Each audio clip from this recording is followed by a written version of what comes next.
For the heart bruised and broken, Lord have mercy, Lord have mercy.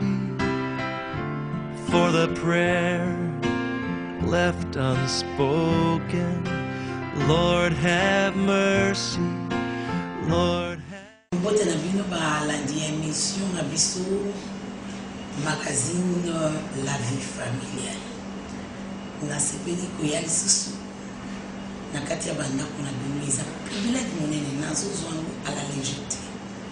Yango nalingi tosambela benga bavoisine bavoisin benga bana na yo benga bacollègue ya mosala na telefone yebisa bango tourne na chaîne boye olanda émission songolo.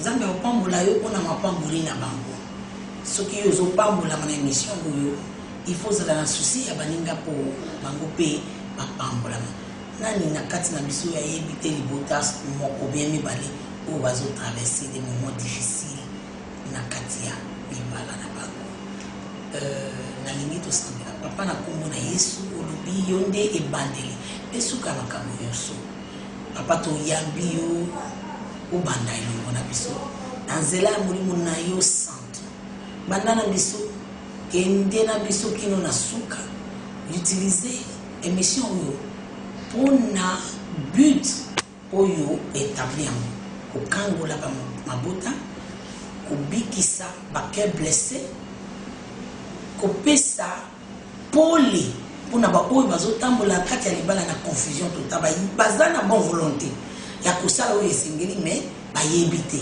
oyo esengeli pesa pole.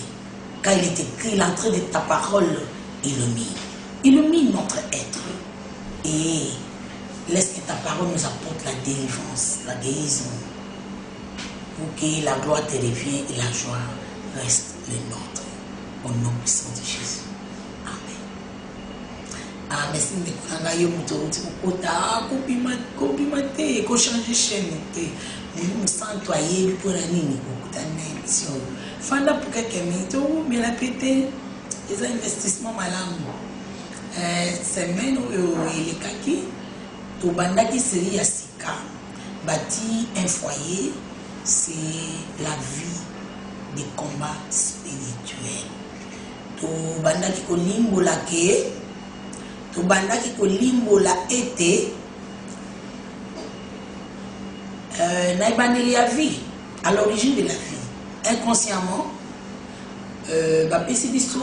idéologie neti bon exagéré. Oh viens, tu vas te laver, tu vas manger, et puis tu vas aller jouer.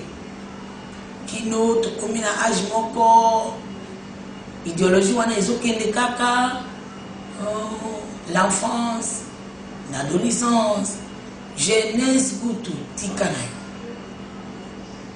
Mais du coup, moto asutuki comme dans la situation où nous avons analysé logique ils ont répondre na ya goûté à comme on comprend que oh vie ils a terrain de GT ils a champ de bataille pour écouter ils ont comme temps donc moto si les kana ba coup et belé Dieu merci après ça biso instinct ya ko survivre tobota makana mobiso batu nyonso yango nde esungaka kino moto akutani na Yesu elombe ya babitumba ya bomwe na biso lelo ko okutani na Yesu nde ya azwi liboso aza ya na yo azwi liboso ayebiso yo vandanye elema ngwi omona victoire na ko accompli pour na yo.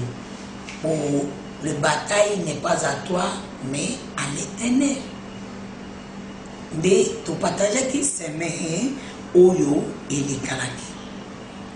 Alobaki semaine passé aussi que ata na vie na ngai ya moke oyo na se ya moi ngai moko personnellement pe na nzela ya mosala nazosala a découvrir que mokili eza mokili ya bitumba. Me nalingi totanga Biblia esika liloba Nzambe eyebisi biso bongo. Oh, mutu mususu aza wana azotuna eloko nini mama oyo azoloba. Nalingi soko ozali esika okosimba Biblia na yo sunganga fungola Biblia na yo na mukanda ya Ephésiens. Ephésiens eza na Nouveau Testament. Eza au moins 6e ou 7e livre ya Nouveau Testament. Okasoni ya kokende na table entière po yeba page malamo. Nalingi totanga chapitre 6 kobanda to mekana kobanda na verset 10 poto kokako sosola malamu. Limisanga teke 2 secondes na fungula kinde ya anglais liboso. OK. Akomi na français alobi bouli. Pour la bani ko komela ba chrétien ko baza na Éphèse. Ko pesa ba toli ya ndenge na ndenge, konsana eteni ya ndenge na ndenge ya bomwe na biso. Lela komi awa alobi enfin. Na suka bandi. Devenez forte avec la force très puissante du Seigneur. Ozomona na se ya moi zate. Ato za pomba ki pomba muscle na yo ya musuni wana esalelo côté. Oh naza mayele na yo neza muke mukalakata d'ailleurs. Oh je suis très intelligent moi, je suis sage moi.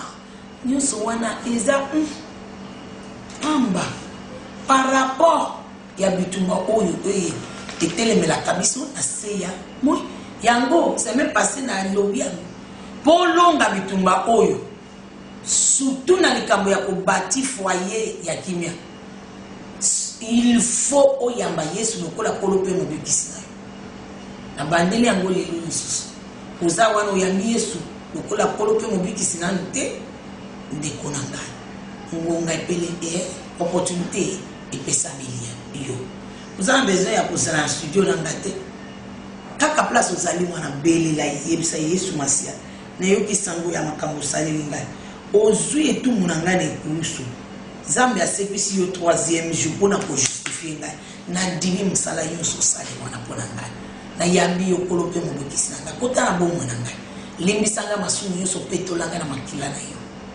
na ndimi yo kololanga pe na tatolete na komi mwana na yo mwana Nzambe. Satan esili entre ngai na yo. Ça n'est fini entre nous. Tout est rompu entre moi et toi, Satan.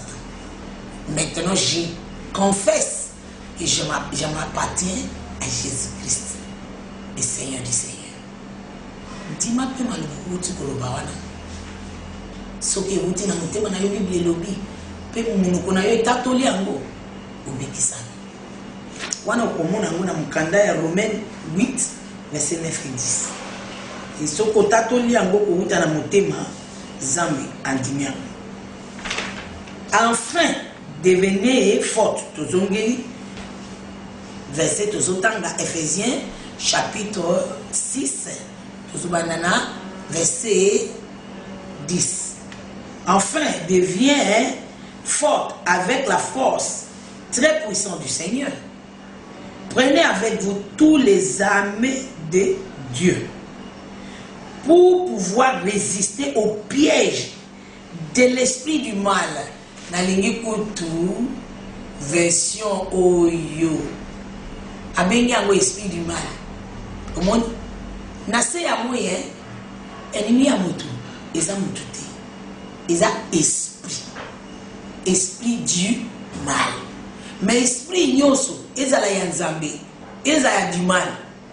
Ezala ka toujours na bosenga ya nzoto pona ko fonctionner na se ya moye. Yango monaka alata ba oyo babenga ba bandoki alatama ba oyo babengama batu ya soloka alati batu oyo bamipesi na musala bondoki soloka ki fetish nyonso oyo esalemaka na couverture ya molili. L'esprit du mal elataka batu pona koopere yango soki ezanga mutu nde omoni alati nyao alati mpuku alati atambwa oui po ezakaka na besoin ya nzoto po fonctionner yango Zamba azopesa biso opportunité oyo ya koyekola bitumba oyo ya se ya moi. Il faut comprendre comment obunda olonga po eza bitumba ya nzoto te soko landia okoti yango na muscle okoéchouer grandement yoka ndenge ekomama. Verset 11. Prenez avec vous tous les âmes de Dieu. Tous les âmes de Dieu, s'il vous plaît, pour pouvoir résister au piège de l'esprit du mal. Yoka ndenge balobi piège. Donc esprit du mal wana et fonctionnaka na piège de konanga. Et piège akabatu. Et piège akabatu. Boni basi bayamba. Mutu aye. Azo semblait très innocent. Iyaye na sepela kana yo na sepela kana bana na yo. Vraiment merci. Vraiment oza mutu malamu. Azo komisa yo. Ache yo éloge. Entre-temps, misu na yeze pa mobali na yo. Entre-temps, misu na ye eza kwa ya obebisa bana na yo. Entre-temps, objectif na ye ayeli na ndako na bino eza kwa ya obebisa musala ya maboko na yo. L'esprit du mal qui cherche tout le temps nani a piéger. Et si comme sous apôtre Pierre a lobby aza lokola aza lion te mais aza lokola Yesu na biso nde lion des tribus de Juda. Yaza lokola lion azo matazo kita azo luka nani a dévorer. Nani a dévorer. Mais na lingi moyo pour pouvoir résister au piège de l'esprit du mal. So kanamila Yesu oyambi nguya molimo mosantu na ye oyambi motu ya molimo mosantu na kati na ye mais akofait échapper na ba piège belé ya esprit du mal. Surtout ce que mi pesi discipline ya koye kolanzela ya molimo pe koyoka ye. Problème na biso na se ya moeza komi yoka biso moko bien koyoka batu ou bien kolanda sentiment na biso azana ye bien azana il n'est pas dangereux. Moto yo lobi il n'est pas dangereux wana nde lobi akobenga yo très dangereuse. Abenga yo dangereuse manipulatrice. Ye azo manifester manipulation boye de midi à minuit. Mais abengi moto azo manipuler azo piéger manipulatrice. Au ndenge mokilezali eza champ de bataille eza terrain de GT de konaka. Tout continuer tout kobana kotanga. Non, ce n'est pas contre des êtres humains que nous devons lutter. Analingi ndenge ti yango na version yo. Ce n'est pas contre les êtres humains que nous devons lutter. C'est-à-dire, ser wana a trahi yo, yete il faut bundisa esprit yo elati. Mama bokilo a telemeli yo, yete il faut bande oswana na ye. Telemela molimo yo elati. Mobali na yo wana akomi bokomineti chez Charlie ni ko mona yo tani ko senti yote. Soko landi ba réaction wana okosunga Satan. Kanga molimo ezo ekotikati na yezo animé. Molimo ezake kepa wana molimo de yamabe. L'esprit du mal. Oui, lorsque quelqu'un agit contre la nature, contre ce qui est naturel, sache-toi qu'il y a un esprit démoniaque à la base. Esprit du mal est en vigueur, il est en train de travailler quelque part. Comment être humain wana yete? Moi na malamu éduqué bien du jour au lendemain. A telemi à l'amour qui a commis un comportement moussousou, alingi otosate, alingi koyoka te, moto alobela ye te yeba esprit du mal ekoti esprit du mal. Esprit du mal ekoti quelque part. Mobali oyo boza bras sous bras, main à main partout. Natango ya pasi. Akomi amati likolo. Oui, c'est tout à fait normal quand ça que lokola mo ekomi en poche nde mutu e baby ndeko mutu wana baby pamba te esprit du mal ekoti.